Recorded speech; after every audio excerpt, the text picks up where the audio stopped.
Hi, this is Micornus, the leader and the founder of Church Governance Solutions. I'm wrapping it up today on this topic that speaks about factors that cause leaders to scatter churches. Factors that cause leaders to scatter churches. And I'm wrapping it up today with some factors that you will learn out of. The first factor that I want to speak about is what we call irrelevancy. Irrelevancy is very important factor that scatter churches, that causes leaders to scatter churches as well. And I want to speak a little bit about that today, and as we wrap up this topic. Now, church leadership teams that are too old sometimes, and they have not learned, they've not taken time in learning and developing themselves, and they're very much removed from the present reality and change all round, as will do the best. But their best will never be enough to lead the church forward at all. And I'm speaking about people that are old in their thinking, people that are actually very traditional in nature, people that have not evolved over the years. And I'm saying this because I've just spoken about, in the last session, we've just spoken about the issue of evolving as an individual and therefore allowing the church to evolve as well. We're talking about the issue of embracing change. We're talking about the issue of developing and learning, because it's not an issue of age when we talk about old. We're speaking about inability to embrace present reality. We're speaking about inability to accept and embrace change. Now, when somebody is not changing, they are rigid in nature, you're not going to actually get anywhere, because the church will not grow. It will never move forward because you are led by people that are not ready to embrace change. And I've said this, that we are having youth in our churches who learn sometimes from internet, who are ahead of us sometimes with knowledge. Very important that we catch up even as older people by learning and reading and being ahead of these young people, or even if we're not too ahead of them, but be in par with them so that we are able to lead them with more sense and direction. And this is very important. And churches that are stagnant and stuck in old ways of doing things, they are not evolving at all. I've mentioned in the past lesson that they are not going to get anywhere forward because the world is evolving and things are changing. And I've mentioned the issue of or involvement of technology in the days that we're living in. Very important. Now, archaic mindsets, we talk about traditional, not forward thinking, and people that are like archives in thinking. They're not ready to change. And as I say, they say, we're doing things this way, we've been doing them this way, and we're not going to change. And they're telling the youth that you cannot bring a change because that's the way we do things here. You're going to scatter the church because the young people will leave and they will scatter and they will move away. Now, those type of mindset and the mindset and decisions that are archaic in nature, and those type of decisions that are not taken because, or also they are taken based on the old way of thinking, will lead the church downward, of course. Age, style, method, and strategies that are outdated will almost always scatter the church as well. And that is why I'm emphasizing that it is very important that we move with times, that we are aware of changes and evolvement of life and the global village. And therefore, because of that, then we align ourselves towards that. That's going to be very important for us to look at that.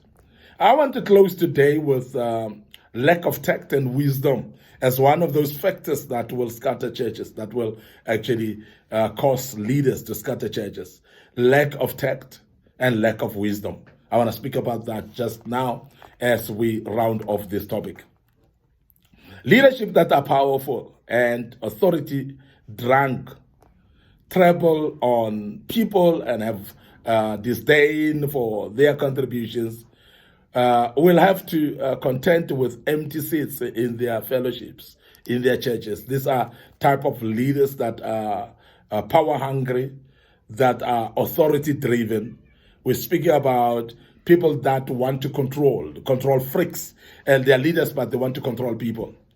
Now, I want to emphasize the fact that control is one of those toxic approach, because no human being wants to be controlled. I mean, if you look at the book of Genesis, chapter 1, the Bible speaks to man to say, have dominion. But the having dominion is not over other people. You don't have dominion over other people. You're having dominion over all the creatures on earth, all the fishes of the waters and the fowl of the skies. You're having authority over animals all over the world. But there's no way in the Bible where God says you must have dominion over others. And I must really say that immediately you start to dominate other people, you are actually chasing them out of your own church. And therefore you must start contenting with the fact that you'll see empty seats in front of you as you minister every Sunday. I'm emphasizing this because it's very key that human beings are not supposed to be controlled. And I always emphasize the fact that even a young baby, generally, have you ever seen when a young baby is lying on one side and they still want to lie on that side? When you come and try to change them to another side, they will be stubborn and they will strengthen their body. They will shake you off, and because they don't want what you're doing. And it's because even young babies don't want to be controlled. There's a nature in a human being that doesn't allow control over them. And that is why when you're a control freak as a leader and you're trying to control the members and everybody in the church, people will leave the church and not be part of that church anymore. Then you have to contend with empty seats in your fellowship. Very, very important. Leaders that are unwise but do things anyhow, they step on toes and don't handle people with care, love, wisdom, and patience, will do more damage than good in the church. I'm speaking about those that do things and say, I don't care about who says what. I'm speaking about people that says, I've heard God saying this, but I don't care about what people think. So when you start to think that type of a way, you will tremble on people's toes. And we've said that people would love to be in an environment that is full of love. People would love to serve under an environment that is respectful to them. So when you are unwise as a leader, and therefore you tremble upon people's toes, and you say, I don't care about what people think and do, and I care only about what God says, you are actually on the wrong path. You are destroying your own ministry. And we've seen many people doing that in their own ministries. And I want you to be careful of that, because as an individual who's a leader, who's a visionary, it is very important on how you treat people, because how you treat people then determines whether the church is sustainable or not, whether people walk out of that church, whether you damage that church or build it. So that's very important. And churches are built and damaged based on how you treat people, on how you handle actual matters in the church. You must have tact, you must have wisdom in treating the people and dealing with them. Because without that, the church will scatter and it will be destroyed. Leaders that scatter churches should either reinvent themselves or quit the ministry. Because if you don't reinvent yourself and change and focus better, do things in a better way. Now, one of the ways of reinventing yourself is, of course, garnering knowledge. Is, of course, learning and studying. Is, of course, being ready to be teachable. And therefore, if you don't learn and you don't study, you cannot be able to reinvent yourself. And it's very important to be ready to learn if you are to reinvent yourself. And if you cannot reinvent yourself, rather quit the ministry. Because you're not going to be able to run a ministry in a bully manner like you do. And you don't have tact, you don't have wisdom to run that church. And because you're going to crumble the church anyway. So the church is going to die a natural death just because of how you handle the people. So better still, they should find their placements and stay there faithfully. Because it is very important that you're placed in the right place. So if you are a pastor who's rigid in nature, rather lead rigid members. And that's better placed there. And that's the only thing that's going to make you to keep sustainability. If you're having people that are able to learn, they want to continue learning, and they are viable people, particularly the youth that are really very viable, and they want to see things happening.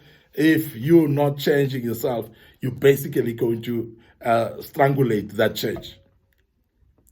Now, if you discover that you have a knack for scattering churches, you should do a spiritual checkup. I'm sure you know that. You must rediscover your placement in ministry. Take time to pray for prayer, retreat, and take courses as well. Be humble as well to be counseled, and please go for retraining and re-equipping, because sometimes it is just really some training that will help you. You might need to be equipped by those people that know how to run churches, and you might actually survive that knack, and the church may be sustainable because you have been trained and now you approach things differently. So as to become, you need to be trained to become an instrument of positive change, and please turn around in hand of God to lead the church up again. So it's very important that we look into it and say, I want to be an instrument of positive change, but how do I do? So please make sure that you go back to school, you study, or you sit down with people that will counsel you and help you to actually develop some skills on how to lead people. So it is very important to have tact and wisdom, because without tact and wisdom, the church will definitely scatter and be destroyed. If we truly want to see genuine turnaround in our churches and refreshing growth from the Lord in our local churches, again, when we are doing things, therefore, we must be careful of doing them in the right manner. So please, we need to look critically at each local church leadership team, make sure that each one of them is in line with knowledge and they are growing and they can lead the church and they've got the right character and a right head on the neck. Of course, we're talking about people that have tact and wisdom as well, themselves as subordinate pastors and leadership in the church. In particular denomination, I'm conversant with the swang songs in the tongue of every church member is that the elders are the ones blocking the growth of this church. And I've heard that several times, and they will talk about the leaders are just not participating. The leaders are not part of what the church is doing, and that strangulates the church. And you'll hear the complaints from the congregants, and you know that the leadership is not doing enough. So in that regard, there might be a reinvention of the leadership, or some teachings that need to be focused on the leadership to teach them on how to lead the people, to have tact and wisdom to lead the people. And also, I must really emphasize that consciously or unconsciously, when there is some malaise from the leaders of putting pastors under authority of the local leadership team, has rather worked more against the health and dynamism of a local church. So therefore, when you ordain people and put leaders on the leadership, screen them. Make sure that they are the right people that can lead the church forward. And it's not people that will crumble and destroy the church itself. It's very important to do so, because if you don't screen and look at that, you may rather also screen your committees as well, the people that are leading the church themselves, whether it's board of elders or committee. So please scrutinize that to make sure that the church is ran in a proper manner. Otherwise, you will destroy it and it will never be sustainable at all. I want to end up here today. Your host, Micornus Phokane. Thank you very much for listening to us and being part of this great topic. And I hope you've learned something out of this, and you'll take it further in your church to apply all the advices that we've given in these sessions. And you will also visit our Church Governance Solutions Facebook page, Micornus Phokane Facebook page. Like those pages. Make sure that you also subscribe to our YouTube channel, and so that you can be able to be taught in those lessons. We've got a lot of materials in our YouTube channel, so please go through those. And the good Lord will bless you as you do. And allow me to check out right here and say cheers for now.